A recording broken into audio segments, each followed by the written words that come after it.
Young NTR Janata garage release నాడు mixed talk తెచ్చుకున్న overall గా సినిమా జూనియర్ కెరియర్ లో ఓ మైల్ స్టోన్ మూవీగా నిలబడుతోంది. అయితే ఇంతటి సూపర్ హిట్ సినిమా ఓ చోట మాత్రం నష్టాల పాలైంది. అంతేకాదు జనతా అక్కడ లాస్ తెచ్చిపెడుతుందని డిస్ట్రిబ్యూటర్లు ఆందోళనగా ఉన్నారట. 100 కోట్ల కలెక్షన్స్ కు పరిగెడుతున్న జనతా గ్యారేజ్ కేరళలో మాత్రం నిరాశపరిచింది.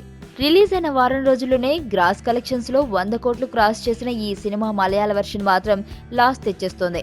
కేరళలో 8 కోట్లకు అమ్ముడైన జనతా గ్యారేజ్ ఇప్పటి వరకు 3.22 కోట్ల కలెక్షన్స్ నే వసూలు చేసింది.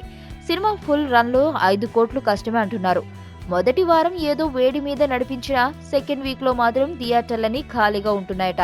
మలయాళ నటుడు కంప్లీట్ స్టార్ మోహన్ లాల్ నటించిన ఈ సినిమా భారీ అంచనాలతో రిలీజ్ అయినా అక్కడ ఎందుకో హిట్ అవ్వలేదు.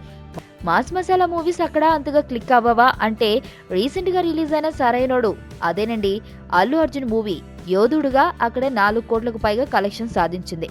ఓ విధంగా మలయాళ నటులు ఉన్న ఫుల్ రన్ లో 5 కోట్లు అంటే టోటల్ గా 3 కోట్ల లాస్ తో జనతా గ్యారేజ్ కేరళ మార్కెట్ ముగుస్తుంది. ఇక తెలుగు రాష్ట్రాల్లోనే కాదు, ఓవర్సీస్ లో ఇప్పటికే $2 మిలియన్ కు దగ్గరలో ఉన్న జనతా గ్యారేజ్ సరికొత్త రికార్డులను సృష్టిస్తోంది. కెరియర్ మొదట్లో బ్లాక్ బస్టర్ అందుకున్న తారక్ ఈ మధ్య తన మార్కెట్ సినిమాలు అభిమానులకు ఇవ్వడంలో వెనకబడ్డాడు.